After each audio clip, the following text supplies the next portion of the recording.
Assalamualaikum warahmatullahi wabarakatuh. Perkenalkan, kami dari kelompok 1 mata kuliah Perencanaan, Pemantauan, dan Penilaian Program Kesehatan B. Di video ini, kami akan membahas hasil diskusi kami mengenai perencanaan problem solving cycle pada program kesehatan. Menurut Robinson Coulter, perencanaan adalah proses penetapan tujuan atau sasaran organisasi, penyusunan strategi menyeluruh untuk mencapai tujuan tersebut, dan pengembangan hierarki rencana yang komprehensif, guna mengintegrasikan dan mengordinasikan berbagai aktivitas. Dalam konteks kesehatan, perencanaan berarti menyusun kegiatan secara rasional dan juga terorganisir, agar sumber daya yang terbatas dapat dimanfaatkan sebaik-baiknya untuk mencapai tujuan kesehatan masyarakat. Perencanaan berfungsi sebagai dasar bagi fungsi manajemen lainnya. Tanpa adanya perencanaan, maka pelaksanaan, pengawasan, maupun evaluasi tidak dapat berjalan secara efektif. Jadi, tujuan dilaksanakannya perencanaan adalah agar kegiatan yang dirancang itu bisa berjalan efektif, efisien, serta tepat sasaran. Menurut Robinson Coulter, penganggaran merupakan proses mengalokasikan sumber daya untuk membiayai biaya-biaya yang telah ditentukan di masa mendatang. Terdapat 4 tahapan utama dalam proses penganggaran. Tahap pertama adalah persiapan. Pada tahap ini ditetapkan tujuan, kebijakan, serta asumsi dasar, dan juga dibentuk tim penyusun anggaran. Kemudian tahap kedua adalah penyusunan. Di tahap ini, rencana pendapatan, belanja, dan juga pembiayaan disusun dengan melibatkan pihak-pihak terkait. Kemudian tahap ketiga adalah pengesahan, di mana anggaran yang telah disusun akan dikoordinasikan, disesuaikan, lalu disahkan agar bisa digunakan secara resmi. Kemudian tahap terakhir adalah implementasi serta pertanggungjawaban. Anggaran yang sudah disahkan kemudian dijalankan, dibuat laporan realisasi, dan juga dilakukan analisis untuk menilai kinerja keuangan organisasi. Problem solving cycle merupakan kerangka teoritis yang menggambarkan proses sistematis dalam mengidentifikasi, menganalisis, dan menyelesaikan masalah secara berkelanjutan di bidang kesehatan masyarakat. Siklus ini digunakan untuk memastikan perencanaan dan implementasi program kesehatan mengikuti alur logis mulai dari pengenalan masalah hingga evaluasi efektivitas dari intervensi. Yang pertama adalah analisis situasi, yaitu memahami konteks masalah secara menyeluruh termasuk faktor demografi, sosial, ekonomi, kebijakan, serta dengan kerangka H.L. Bloom tahun 1981 yang mencakup lingkungan, perilaku, layanan kesehatan, dan juga genetika. Yang kedua adalah identifikasi masalah, yaitu dengan menentukan masalah melalui gap analysis, yang artinya membandingkan kondisi ideal dengan saat ini, dan juga trend analysis, yaitu melihat kecenderungan masalah dari waktu ke waktu. Selanjutnya adalah prioritasi masalah, yaitu memilih masalah yang paling mendesak, serius, dan juga berkembang cepat menggunakan matriks USG, yaitu urgency, seriousness, dan juga growth. Yang keempat adalah analisis akar masalah, yaitu dengan menelusuri penyebab utama dengan brainstorming atau diagram Ishikawa atau fishbone yang memetakan berbagai faktor penyebab. Selanjutnya adalah prioritisasi akar masalah, yaitu menentukan akar penyebab yang paling penting dan realistis untuk segera diatasi.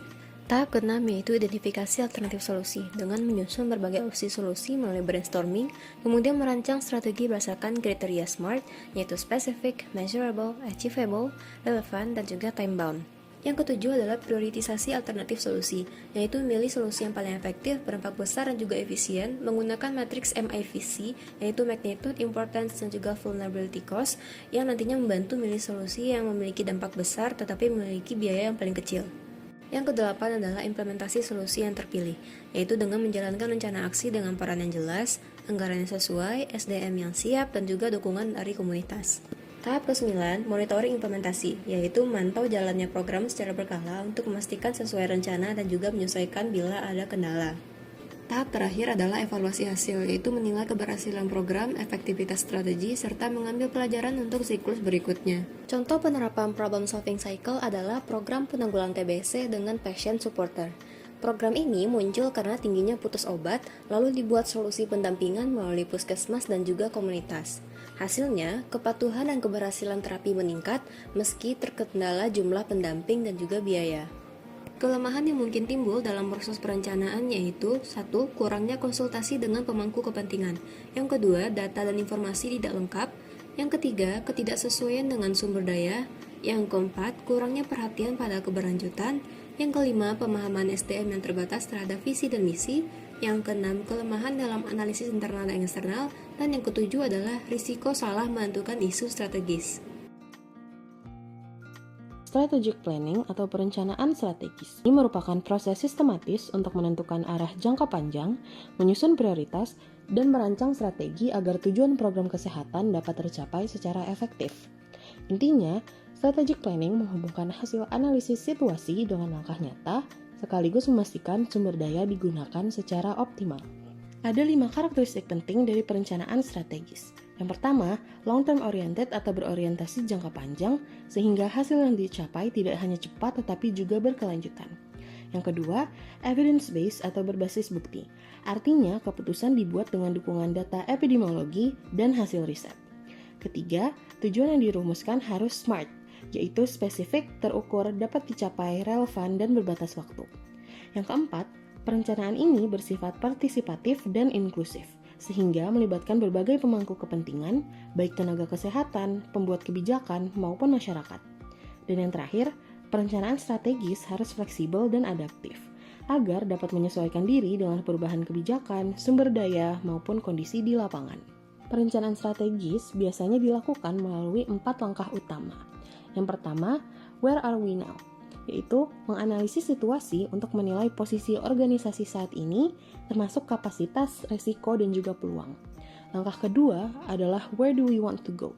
Yaitu menentukan visi, misi, nilai, serta tujuan SMART sebagai arah jangka panjang. Langkah ketiga, how do we get there? Yaitu menyusun strategi, peta jalan, serta alokasi sumber daya untuk mencapai tujuan yang sudah ditetapkan.